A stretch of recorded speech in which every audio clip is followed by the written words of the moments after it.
baby saurians? And I'm Toba. You must be the helpers that we've been waiting for. It's nice to meet you too, but we're just passing through. Oh, but Uncle Sanka said he was gonna send some of his friends over to help us. You sure he didn't mean you? Yeah, sorry. Whatever this is about, it sounds like you've got the wrong end of the stick. Wrong end of the stick? Darn it! We've been tricked, Hoonie. I should have known that Glasses Guy was a con artist. What are we supposed to do about the baby saurians now? Time's running out. It's okay, Hoonie. Don't worry. Why don't you tell us what happened with these baby saurians, huh?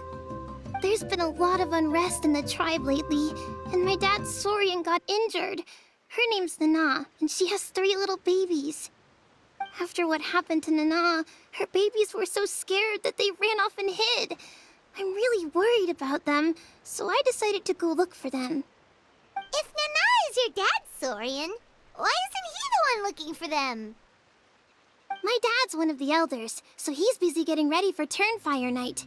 It's a really important ceremony, more important than this, anyway. I'm not supposed to be out here either, but I snuck out without telling him. I didn't think it would take very long, but then that guy we ran into made us tell him loads of stories, and it wasted so much time. Yeah, he was so selfish. He doesn't have a heart. It's all right. Don't let him get to you. We're here now and we'll help you because we care a lot, don't we, Traveler? They should be. I already managed to find their tracks, and it seems like they're hiding on the cliff. Really? Wow! Thank you so much, Miss Traveler and Miss Paimon. Awesome. You gotta be careful out on the cliffs, though. They're really steep. Even grown-ups have trouble climbing them.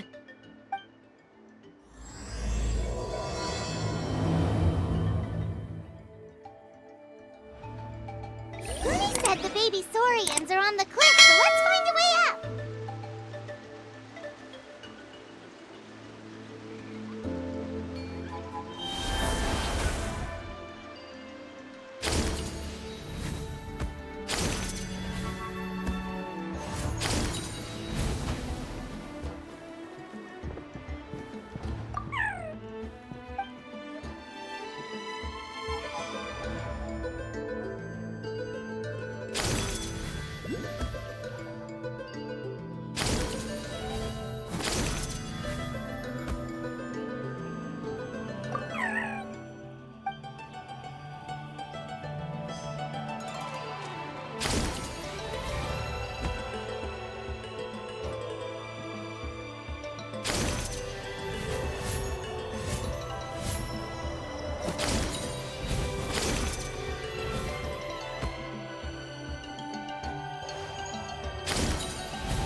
But what's that other...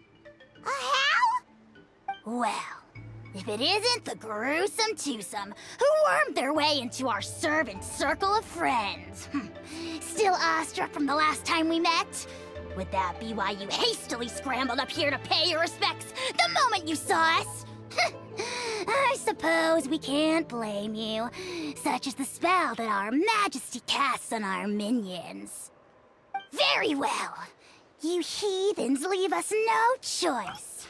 The almighty Dragon Lord, Kahula shall grant you the audience that you seek. Come, pucker up. You may now kiss our feet. Wait, aren't you like Kenichi's sidekick? What the heck are you going on about? You're somehow managing to be even more annoying than the last time we met. Silence! Who are you calling sidekick? We are the Dragon Supreme, sovereign ruler of the Nation of Flame. We shall have you know that last time, were it not for Kenichi's earnest pleading on your behalf, you would have received not a single word of mercy. Oh, come on. You talk big, but Kinich clearly has you under lock and key. That's more like it. If you must know, our humble servant begged us to investigate an abyss incident near Huitztlan, and we chose to grant his request. Abyss incident? See this little lizard? Its mother, a medium-sized lizard, came under the influence of abyssal power. In her confusion, she attacked my servant's tribe, then assailed her own offspring. Yikes. So how is she doing now? She was but a lowly bug fighting against the power of the abyss. Naturally, she has departed for the Night Kingdom. Such a fragile creature. Apparently, she ended her struggle by leaping from a cliff. Leaping from a cliff? My dear anemic flying ant, as addled with questions as your head may be, please keep them to yourself and wipe that absurd expression off your face. We are the almighty Dragon Lord Kahula-How, not a wish-granting fountain. Anemic flying ant! Huge! Just you wait. Two can play at the ugly nickname game. We sense a faint abyssal energy. An evil sorcerer must be lurking nearby, but they are well hidden. If you encounter any suspicious outlanders, be sure to give them a robust interrogation. Suspicious outlanders? Wait, are you mocking us? Ha! How dare you cast aspersions on your ruler, heathen! You're just lucky that our servant has such vile taste in friends. Otherwise, we would beat you black and blue, and then purple, then black again! If you're not here to kiss my feet, then get out of my sight. Do not impede the work of the almighty Dragon Lord, Kahula-How! Potty mouth on that guy! I'm on his furious! Still, good to know about the abyss threat, huh? Wasn't expecting that. Let's not get sidetracked.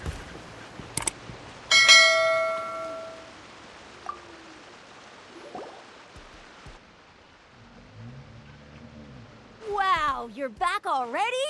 That was so fast. I'm so glad that the babies are all right. Thank you both so much. Now we can finally go home and stop worrying about them. You're welcome. Piece of cake! You're not from Natlan, right? Because your clothes look different than ours. Hey, you must be tired after all that climbing. You should come take a rest at my house. Yeah, please come. I promise you'll get a big Scions of the Canopy welcome. We love having guests, and you're really nice people. Not like Glasses Guy. By the sound of it, Glasses Guy wasn't from Natlan either, right? Uh-huh. Well, his clothes sure weren't. You know what? Now that I think about it, there was something really fishy about him. Really? Maybe he was the suspicious outlander that Ahau mentioned.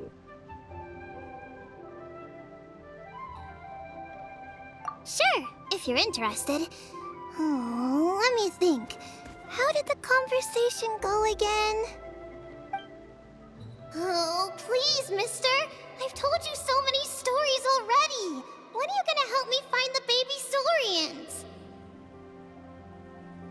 Just one more story. One more, I swear. Why don't you tell me more about that ball of fire? I heard that there was a huge transparent ball of fire that used to burn 500 years ago, 1,000 years ago, maybe even further back than that. Oh, you mean Turnfire. That's where the ancient name Mollypo comes from. Oh, wow. So it was the origin of an ancient name. That's impressive. Uh-huh. There's a story behind every ancient name. The legend goes that the Turnfire first appeared in the era of the Grand Alliance. It was used by the tyrant Och Khan to rule over Natlan and oppress anyone who opposed him. Turnfire is different from normal fire. If you get set on fire with it, you'll feel horrible burning pain from behind you, but you won't die from it right away. And whatever you do, you mustn't turn back to look at it. Why? What happens if you turn back? As soon as you turn around, poof! You get burned to a crisp. Well, good golly gee. I mean, it's one thing to singe someone's clothes, but burning people alive? That is a big no-no in my book. Right? How nasty is it to burn someone from behind and not even let them turn around to look? Ochkon really was an evil tyrant. Yes, shocking behavior. Now, let me guess. Eventually, a valiant hero came to save the day? That's usually how these stories go. Good guess, Uncle Glasses. Seems like you really know your stuff. The hero was called Yupanqui. He's the ancestor of our tribe. Yupanqui was friends with Ochkon the Tyrant, and also Shibalanke, the first Pyro Archon. He was working as an ordnance officer for the Grand Alliance at the time. He didn't like how Ochkon was such a cruel tyrant, so he stole the Turnfire and threw it at the Ochkon's army. The soldiers couldn't defend against it, and they all got turned to ash. And that's how our ancestors set our people free. But just as he was about to leave the city, he thought he heard Ochkon calling out to him from behind. It caught him off guard, and he turned around to look. But Ochkon wasn't there. All he saw was a city burned black, an army in ruins, and giant flames reaching up into the sky. A split second later, the flames he saw burst out from inside his eyes and swallowed him up. All it took was a single glance. As soon as he looked back, he was burned to a crisp. The question is, was this the price he paid for stealing the Turnfire, or the price of turning back? Nobody knows the answer. But the fire that consumed Yupanqui burned more fiercely than any other. It burned for 100 days until it burned a hole right through the ley lines. And then, the flame dropped into the deathly dark Night Kingdom, where it still burns to this day. The grown-ups say that it lights up the path that leads to the next life. But for the dead to be reborn, they have to accept the flames and be purified by the fire first. It's like a final look back at your life, where you have to answer for everything you did. Anyway, that's the story of Yupanqui's Turnfire. Ah, a fine parable indeed. So, is it true? Is it really possible to find this fire in the Night Kingdom? I don't know. I think it's just a story. Either way, I assume this name has been passed down in your tribe ever since? Sure has. It went to Burkina, the hero that we celebrate on Turnfire Night. But that was 500 years ago. Yeah, and now it belongs to Kanich. So we often call him Malipo Kanich. Kinich, huh? All right, Uncle Glasses, that's enough stories. Now, can you please go find the baby saurians for us like you promised? I would, but doesn't the legend of the Turnfire teach us not to look back? Let's not go dredging up the past. Tell me more about this Kinich guy. One more story, I swear. Starting now. No? Careful, Toba. You look dangerously close to cursing me out right now. Tut tut. We can't have that. Cursing is for grown-ups only.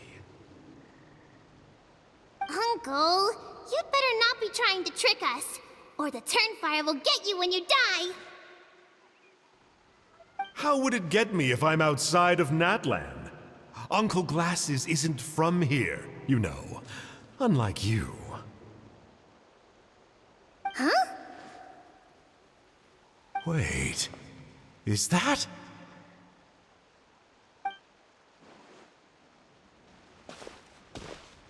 All right, kiddos. I'm a man of my word. 2 of my friends are on their way here, and, yeah, they'll help you out on my behalf. Work them like dogs, okay? That's what they're here for. Don't go easy on them just for my sake. Really? Well, first, can you tell us your name? We met at the foot of this cliff, so beneath the peaks, let's go with Sanka. Seriously? If you don't believe me, turn around and see for yourselves. They're right behind you. Huh? Where? Oh, wait! Uncle Sanka, where did you go? Yeah, definitely a fishy character. It sounds like he was digging for info about the ancient names. Yeah, and not only that, but he betrayed us too. He'll pay for this. All he got out of us was some stories, though. What's the worst that could happen? Traveler, maybe we should go tell Kenichi about this. Ahau says he's investigating it, but he's a bit of a loose cannon. We probably shouldn't take him at his word. Huh? You know Kenichi? Not very well, but we have met him before, and one time we had a meal together. Aw, man, I'm so jealous. I never even spoken to him. He's so cool. He's the Saurian hunter, and he has a really awesome ancient name. Me neither. I don't think my dad really likes him, though. He always tells me to stay away from him. Probably because of that little creep he always hangs out with. He's nasty, and he's so full of himself. Oh, the creep who calls himself Kahul Ahau? Yeah, we've had the pleasure of meeting him too. He sure loves pushing people's buttons. Exactly. I don't know why Kenichi partnered up with him. Why didn't he pick me instead? Uh-oh. Huni, look how late it is. We've been out way too long. We better get home now or we'll get yelled at. Oh, yikes. You're right. Okay, well, this path here leads to our settlement. If you decide to visit, remember to come to my house. If there's anything you need, my dad can help get it for you. Hope to see you soon. We gotta run. Bye for now.